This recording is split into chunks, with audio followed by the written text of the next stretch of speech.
Good morning, class. Good Good morning, morning, teacher. teacher. Your teacher for today is Teacher Piolo. We're gonna tackle about art, world art, and Philippine art from its beginning and development. Let's define art. Art is the expression or application of human creative skill and imagination, typically in a visual form such as painting or sculpture, producing works to be appreciated primarily for their beauty or emotional power.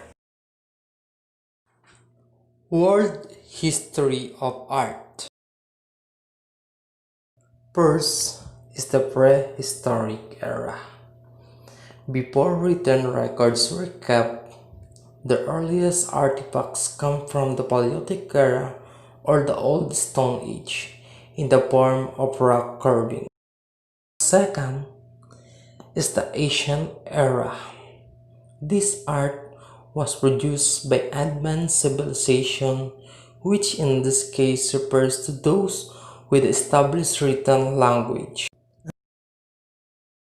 And third is the Middle Age, referred to as the Dark Age, mark a period of economic and cultural deterioration following the fall of the Roman Empire in 467 AD. And next is the Renaissance. This style of painting, sculpture, and decorative art was characterized by a focus of nature and individualism. Neoclassicism. This translated to a renewed interest in classical ideas of harmony, simplicity, and proportion. And last is the Realism, was a result of multiple events: the anti-romantic movement in Germany, the rise of journalism, and the advent of photography. And now, let's proceed for the art of the Philippines. The art of the Philippines refers to the works of art that have developed and accumulated in the Philippines from the beginning of civilization in the country up to the present era. Now, let's define first the traditional arts.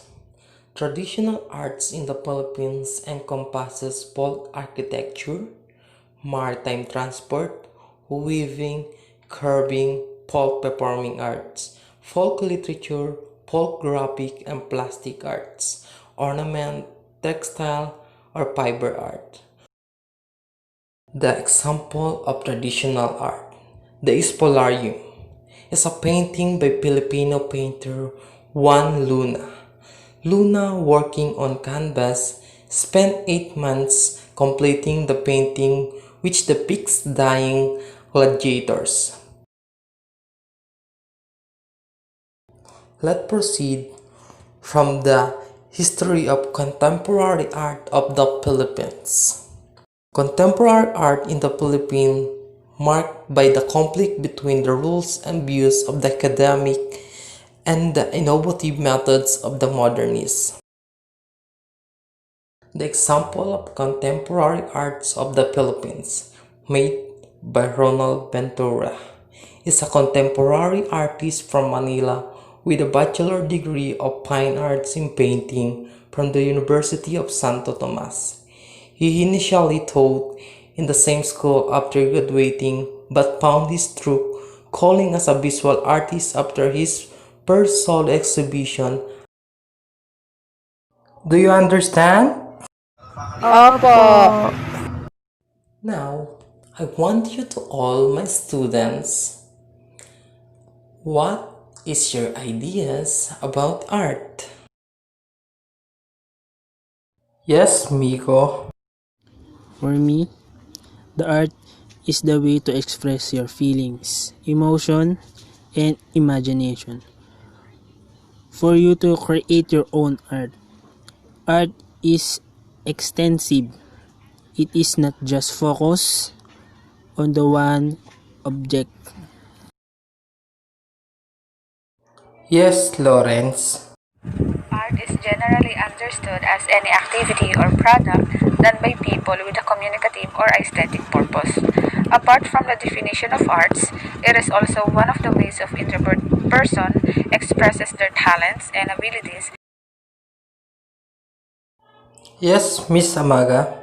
Art is the application of human skills and imagination, where you can express your feeling and ability as individual because art is everywhere. Yes, Miss Nicasio. Art is the expression or application of human creative skill and imagination.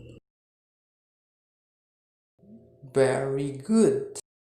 Now, let us have an activity. Your activity is on how you describe yourself as an art.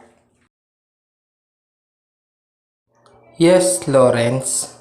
For me, I represent myself as a book who has a blank spaces. With the blank spaces because my life is full of adventures, challenges, struggles, victories, and even failures. Just like a book, there's a different chapters, a different scenes. In every pages, the situation is different. Yes, Miko. The art that I can't describe myself is an abstract. Art because may be messy but then deep inside there is full of hidden meaning that describe myself just like an abstract. Yes, Miss Nicasio. I describe myself as a house. It was built with a strong foundation to protect and shield their loved ones. Also, to show them that there is a place or person that they can depend on to find shelter and to comfort them. Yes, Miss Amaga. I can say that the art that can describe me is performing art, which is a dancing. I do really love dancing. Dancing is a performing art form consisting of purposefully selected sequences. Very good. Before I end this discussion, I want you to remember and keep in your mind that every child is an artist. The problem is how to remain an artist once we grow up. And that's all, guys. Thank you.